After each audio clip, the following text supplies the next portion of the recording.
Olá, meus amores, tudo bem com vocês? Já tava com muitas saudades, mas estamos de volta.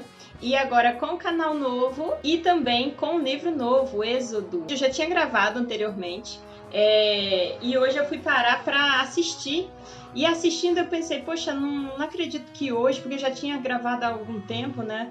Eu não acredito que hoje seja essa a mensagem que Deus queira passar com esse capítulo. Eu parei para pensar e pedi para que Deus mostrasse o que realmente Ele queria trazer. Ao invés de ficar naquela agitação, tentando estudar, pegar um conteúdo para conseguir gravar o vídeo, eu simplesmente acalmei e eu entreguei para Deus. E pedi para que Ele mostrasse o que Ele queria que eu falasse hoje. Eu li um capítulo, fui tirar uma soneca e depois, quando eu acordei, li novamente. E aí eu percebi o que Deus realmente queria que eu falasse. Que a gente precisa parar, né? A gente precisa parar para prestar mais atenção.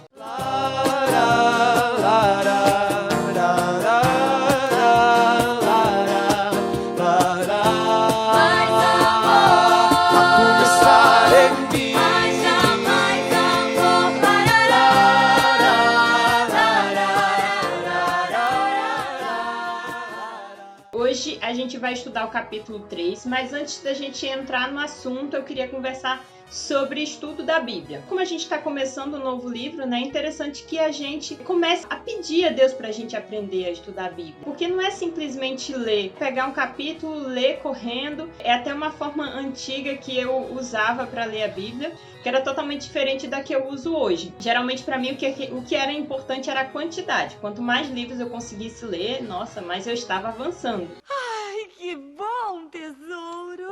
Por causa disso, você vai ganhar um prêmio. Na minha adolescência, né, a gente participava da lição da escola sabatina e durante esse período, às vezes o professor planejava alguns concursos bíblicos. O concurso bíblico era baseado no ano bíblico. O ano bíblico é quando a gente lê a Bíblia toda em um ano. Para você conseguir ler a Bíblia toda em um ano, você precisa ler de 3 a 4 capítulos por dia. Eu ficava super empolgada, porque se você ganhasse o concurso bíblico, você ia ganhar um chocolate. Nós temos! Nós temos! Sempre assim eu ficava naquela, só vou ser o segundo lugar, porque eu tinha uma certa baixa autoestima, né? E olha que eu nem era vascaína, mas eu sempre achava que ia ficar em segundo lugar. Porém, eu viajava muito. Eu acho que eu já falei em algum vídeo aqui que eu me identifico muito com aquele desenho. Os mais novos não vão lembrar, mas é que é o Fantástico Mundo de Bob. Você lê alguma coisa, vê alguma coisa e você fica viajando. E eu fazia isso com a Bíblia. Às vezes eu estava no primeiro capítulo e eu lia, a minha cabeça já tinha viajado para muito longe da Bíblia. Estava lendo lá sobre os animais entrando dentro da arca. Como é que Noé botou o tubarão dentro da arca? Enfim, lia lá todos os capítulos, chegava no dia do concurso, o professor começava a fazer as perguntas e eu ficava lá, né?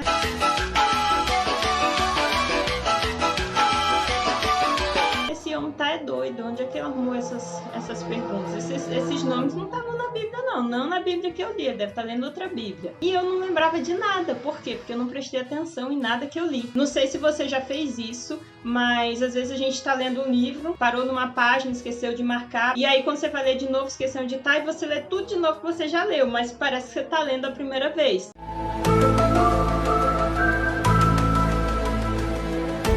Porque você não prestou atenção nada do que você tinha lido anteriormente. Isso se chama viagem na maionese. É uma leitura totalmente sem qualidade, né? É só quantidade. E no fim, né, eu sempre perdia nos concursos públicos.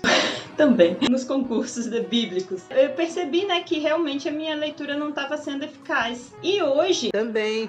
E hoje, quando eu pego a Bíblia para ler, né, eu tento ter uma outra postura. Não para ler, eu quero ler muitos capítulos. Não, às vezes eu pego um capítulo só, ou até mesmo dá pra gente meditar em um versículo bíblico. Você lê e pergunta, né, o que esse capítulo está trazendo para mim hoje. Às vezes você vai ler 1000 vezes aquele capítulo e você vai ter diversas lições diferentes. Isso que é importante, a gente lê a Bíblia prestando atenção no que a gente está lendo, perguntando a Deus o que Ele quer que a gente aprenda com aquilo, e às vezes a gente vai precisar de paciência. Às vezes você lê algo na Bíblia que você não entende naquele momento. À tarde ou à noite vai dar aquele estalo, né, do que você leu de manhã. A gente só precisa estar atento, a gente precisa prestar atenção. Às vezes a gente precisa ficar mais tempo em silêncio. Jesus, ele muitas vezes se isolava, ele ia para um monte orar, porque Jesus precisava ficar a sós com Deus. Hoje em dia a gente tem essa dificuldade, a gente não consegue ficar em silêncio, a gente tem que estar com fone de ouvido, a gente tem que estar ouvindo o barulho da televisão, do celular, do rádio. A gente não consegue parar para refletir em silêncio. A gente precisa parar para meditar na palavra, parar para ficar na presença de Deus com qualidade. E às vezes você pode dizer, mas eu não tenho tempo, eu tenho que sair, eu acordo de manhã, já saio correndo pro trabalho. Comece aos poucos, né? Um dia você tira 15 minutos, 15 minutos de qualidade. Vai ter dias que você vai estar em casa, como um dia de sábado, um dia de domingo que você não trabalha, você vai estar em casa, você vai poder tirar mais tempo para estar na presença de Deus. A gente precisa aprender a ter intimidade com Deus. Pai nosso, que estás nos céus. Bom, então vamos para o capítulo em si, né? O capítulo 3. Começa falando sobre a sarça ardente. Aí tem gente que já para por aí. Opa, sarça ardente, não sei o que é isso. Não vou ler esse capítulo porque eu não vou entender. Sarça ardente, gente, é simplesmente um arbusto que estava ardendo em chamas de fogo. Tá brincando? Ou seja, um arbusto pegando fogo. Moisés estava passando e de repente ele vê aquele arbusto pegando fogo. E ele para contemplar aquilo ali. O que você faria se você estivesse passando perto de um arbusto e ele estivesse pegando fogo?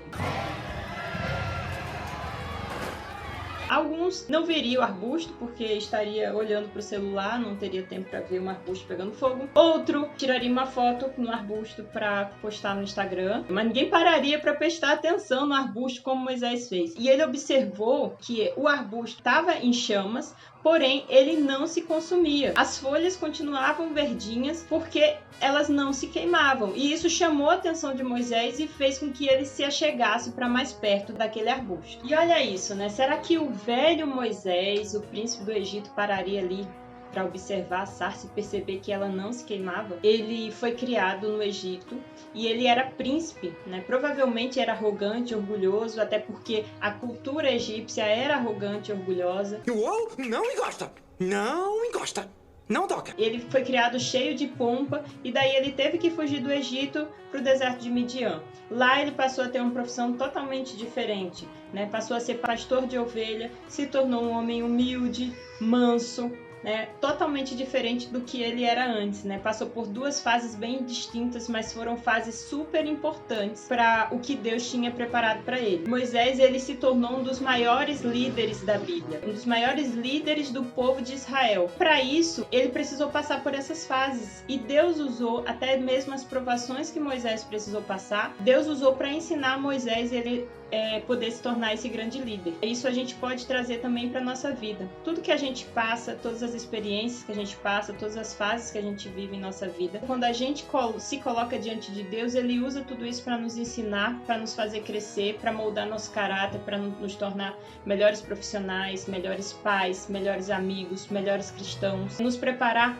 para uma grande missão, para pregar a mensagem de Cristo para outras pessoas. Então tudo que a gente vive, né, tudo coopera para o bem daqueles que amam a Deus. Então Deus usa essas nossas fases de vida para nos transformar em alguém melhor. E foi isso que ele fez com Moisés. Deus usou essas fases de vida de Moisés para ensinar ele e para transformar ele em um grande líder. Moisés estava ali com suas ovelhinhas, viu a sarça queimando, se aproximou da sarça e aí ele parou para prestar atenção. Quando ele parou para prestar atenção, Deus percebeu. E quando Deus percebe isso, ele chama Moisés pelo nome.